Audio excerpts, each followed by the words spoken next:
ایسے شخص کے پاس جانا جس کے پاس یہ ساری چیزیں ہوں، بینک بیلنس بھی ہو، مہنگی گاڑیاں بھی ہو، عالیشان مکان بھی ہو، اور کبھی آپ اس سے جا کر کے کہنا یار اللہ نے تو تجھے سب کچھ عطا کیا ہے، تمہاری زندگی تو بڑی ہی سکھ کے ساتھ گزر رہی ہوگی، تو وہ شخص آپ کی باتوں کو سن کر اپنی آنکھوں میں آنسو بھر لائے گا اور آپ سے عرض کرے گا یہ بات تو سچ ہے کہ میرا مکان عالیشان ہے، یہ بات تو سچ ہے کہ میرے پاس پیسے بہت زیادہ ہیں، یہ بات تو سچ ہے کہ میری شہرت بہت زیادہ ہے، لیکن جب میں دنیا گھوم کر اپنے گھر میں قدم رکھتا ہوں تو پھر سب کچھ ہوتے ہوئے بھی اگر ماں نظر نہیں آتی، سب کچھ ہوتے ہوئے بھی اگر باپ نظر نہیں آتا تو پھر کچھ بھی اچھا نہیں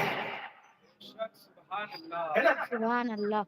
سب کچھ ہوتے ہوئے بھی اگر ماں نظر نہیں آتی تو پھر کچھ بھی اچھا نہیں لگتا.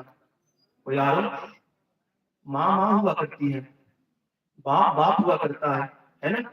عمر کتنے بھی گزر جائے کسی کی، اگر کسی کے بال سفیدی کیوں نہ ہو گئے تو بھی کبھی آپ اس سے جا کر کے کہنا یار کیا تجھے ماں کی یاد نہیں آتی، کیا تجھے باپ کی یاد نہیں آتی؟ وہ شخص آپ کی باتوں کو سن کر اپنی آنکھوں میں آنسو بھر لائے گا اور آپ سے عرض کرے گا کہ ماں کی انتقال کے 500 سال بیت گئے، لیکن آج جب بھی ماں کی یاد آتی ہے ایسا لگتا ہے کہ ابھی کل کی ہی بات. ہاں آج بھی ماں دروازے پر کھڑے ہو کر بیٹے کا انتظار کر رہی ہے. تو میرے عزیزوں، جن کے گھر ماں باپ کے چہرے سے روشن ہے ان سے گزارش ہے کہ اپنے ماں باپ کی قدر کریں، ہے نا؟ ورنہ اگر یہ چلے جائیں نا تو بہت پچھتائیں گے. کتنی بھی دولتیں لگا دے لیکن ماں نہیں ملنے والی، کتنی بھی دولتیں لگا دے لیکن باپ نہیں ملنے والا، اس لیے کہ ماں باپ دولتوں سے نہیں ملا کرتے بلکہ نصیبوں سے ملا کرتے. بے شک سبحان اللہ. مقدر والے ہیں وہ لوگ جن کے ساتھ ماں باپ کی دعائیں ہوا کرتی ہیں. آئیے میں آپ کو بتاتا ہوں ماں باپ کا مقام کیا ہے.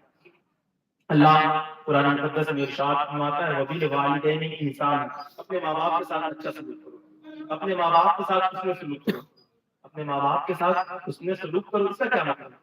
تو اس کا زیادہ صحیح مطلب یعنی اتنا بات جانیے اللہ رب العزت نے قرآن مقدس میں بنی اسرائیل سے عہد کر لیا کہ تم شرک مت کرنا، اور شرک کو منع کرنے کے بعد اگر کوئی دوسرا حکم دیا تو وہ یہی ہے وَبِالْوَالِدَيْنِ إِحْسَانًا، اپنے والدین کے ساتھ اچھا سلوک کرو، اپنے ماں باپ کے ساتھ اچھا سلوک کرو. اگر پوری کائنات میں اللہ اور اس کے رسول کے بعد آپ پر کسی ذات کا سب سے زیادہ حق ہے تو وہ آپ کے ماں باپ کا حق ہے. بے شک اس لیے کہ اللہ رب العزت نے قرآن مقدس میں بنی اسرائیل سے عہد کر دیا کہ شرک مت کرنا، اور شرک کو منع کرنے کے بعد اگر کوئی دوسرا حکم دیا تو وہ یہی ہے وَبِالْوَالِدَيْنِ إِحْسَانًا، اپنے ماں باپ کے ساتھ اچھا سلوک کرو، اپنے ماں باپ کے ساتھ حسن سلوک کرو. اپنے ماں باپ کے ساتھ اچھا سلوک کرنے کا کیا مطلب؟ اپنے ماں باپ کے ساتھ حسن سلوک کرنے کا کیا مطلب؟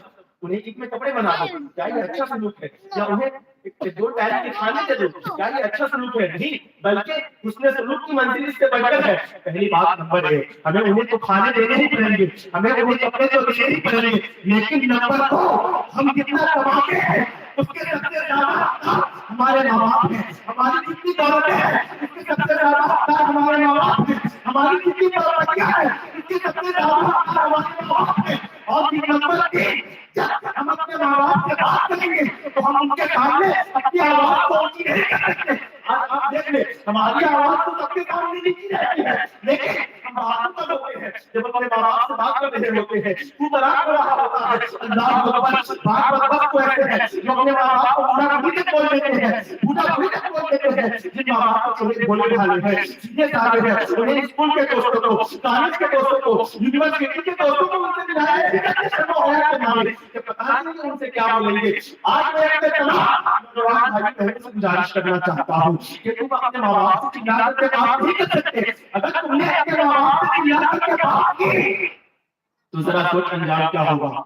معین ملت والدین، خواجہ کے ہندوستان کے ہم سب کے جس نے 90 لاکھ کافروں کو ایمان کی دولت عطا کی ہے، وہ غریب نواز ایک حدیث کوٹ کرتے ہیں. وہ حدیث کیا ہے؟ میرے غریب نواز فرماتے ہیں میدان حشر ہوگا، قیامت کا دن ہوگا، ایک بندہ کو رب کی بارگاہ میں حاضر کیا جائے گا. اس کی نیکیاں پہاڑ جیسی ہوگی، پہاڑ جیسی نیکیاں یعنی کہ ہر سال روئے تہجد کی نماز، صدقات، خیرات بڑی بڑی نیکیوں کو لے کر آئے گا، اور جب اس کی نیکیاں میزان پر رکھی جائے گی تو میزان اس کی نیکیوں سے بھر جائے گا، اس لیے کہ وہ لے کر آیا تھا بڑی بڑی نیکیاں، اور وہ امید کرے گا کہ اگر کبھی مجھے جنت میں جانے کا حکم دیا جائے گا